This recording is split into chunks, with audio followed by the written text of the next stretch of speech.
When I was about 7 years old, my mom sent me to live with my dad. To be honest, I was pretty confused, maybe a little bit bitter. I was separated from my two brothers and wouldn't see them again until my adult life. I didn't get to spend a lot of time with my mom after that. I think I saw her maybe every other weekend at most.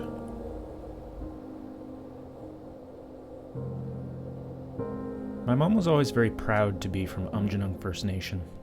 She tried to instill that pride in me, but I hadn't been around there much. And to be honest, I didn't really feel welcome.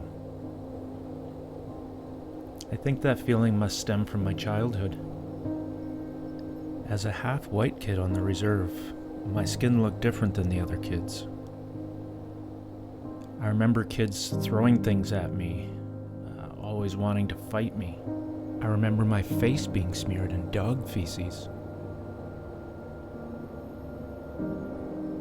What I didn't know until recently was that my mom gave me to my dad for my own good.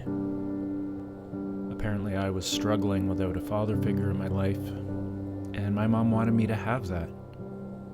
It was the ultimate sacrifice. I thought the only way I could do this is if I let you go. That would be the only gift I could give you. Because you need your dad, and you needed to know your dad.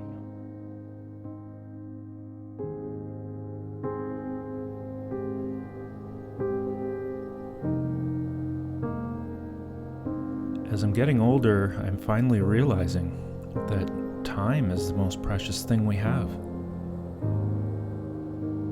Now I feel a sense of urgency to learn more about my heritage, to be able to come here and feel welcome, to feel like I belong. I need to find a way to see the beauty of this place, rather than being fixated on the negatives.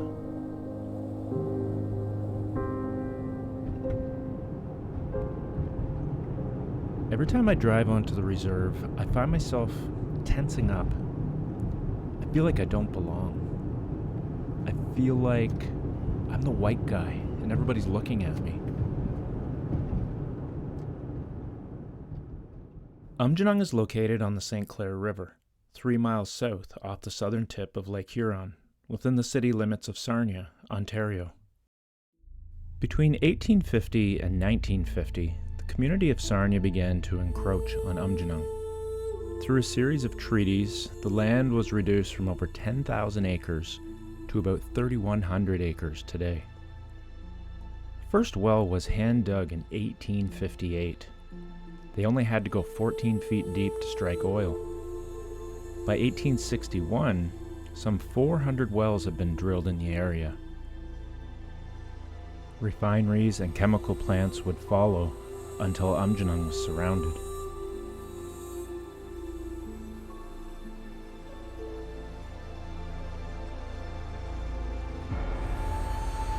It doesn't seem to matter where you go on the reserve. The refineries are always present in one way or another. I suppose that's probably why I find myself fixated on them. What I'm finding is that the more time I spend at the more curious I am, the more I want to learn, the more I want to experience. The last few natural areas that do exist are absolutely treasured by the people of It's one of the only ways left to actually connect with the old ways. One pivotal moment for me was when I attended my first sweat. I think I expected to gradually become more comfortable in the community, but that one day changed everything for me. I was immediately accepted and embraced like a brother. It was a beautiful experience that resulted in friendships being made.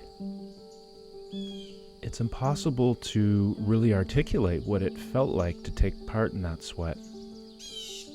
I think I expected to connect with my mom in some way, But it was so much more than that. Something that I honestly can't put into words. All I can say is that was the moment that everything changed for me.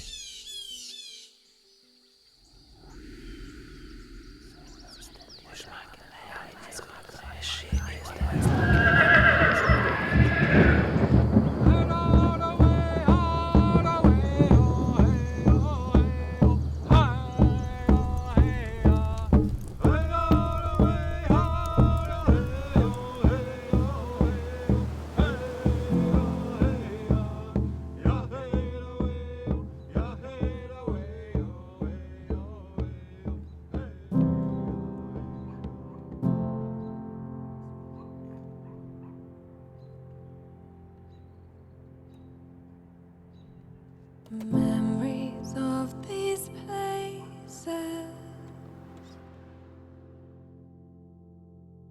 concealed until the walls come down. After that sweat, I found myself feeling so much more at ease in the community. I was no longer afraid to ask questions or to talk to people. I was finally able to freely learn what I'd been missing all this time.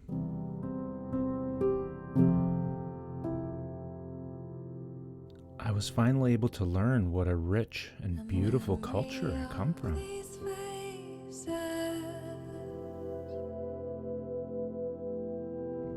Fading as the years go by. People were open to being photographed and to share themselves with me.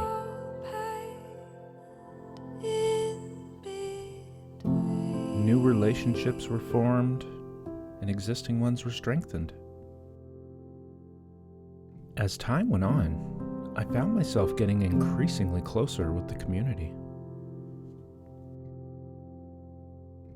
A memory of these It finally occurred to me that the beauty in Umjanung is not the place, it's the people.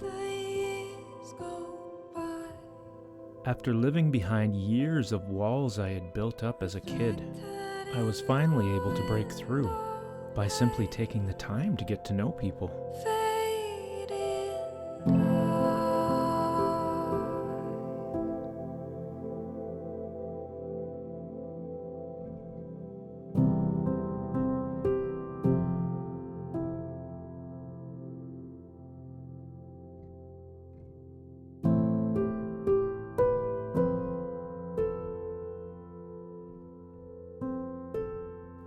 I can't help but feel that my mom would be proud of me right now. I like to think that she's looking down on me, smiling.